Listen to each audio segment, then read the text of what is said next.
Good evening. We start things off with breaking news. Utah County Sheriff's Office is on scene of a possible drowning at Spring Lake. Search and rescue crews are looking for at least one person who disappeared under the water. Spring Lake is located in unincorporated Utah County between Payson and Santaquin. News specialist Brittany Tate is live there now. Brittany, crews plan to be out there all night? That's absolutely right. Mike and Jeannie, I just spoke with different crews from Utah County Sheriff's Office. They tell me that they plan to be here throughout the night and that the darkness will not stop them. Now, we're told that a 19-year-old man slipped under the water around 6:45 earlier this evening.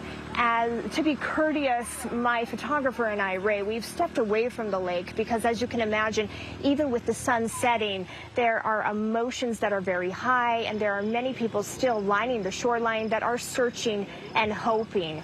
Crews with the Utah County Sheriff's Office say that there were a man and a woman who were swimming earlier with friends.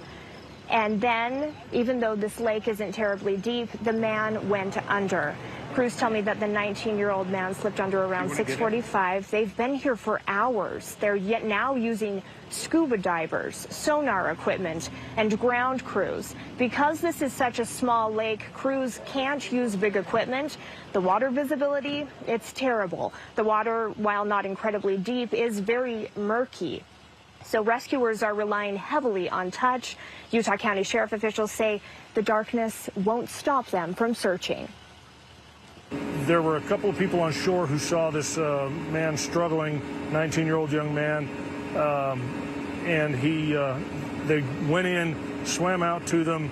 And by then there was a woman who was with him who was also struggling, tried to bring them both in and couldn't get both of them, so he brought just the woman in, and at some point after that the young man went under the surface of the water, and we have a pretty good idea of where he was last seen, but once he went under the surface he didn't come back up. As you can imagine, just a really somber feeling out here. Now, I actually spoke to friends of the bystander who helped bring that woman to shore.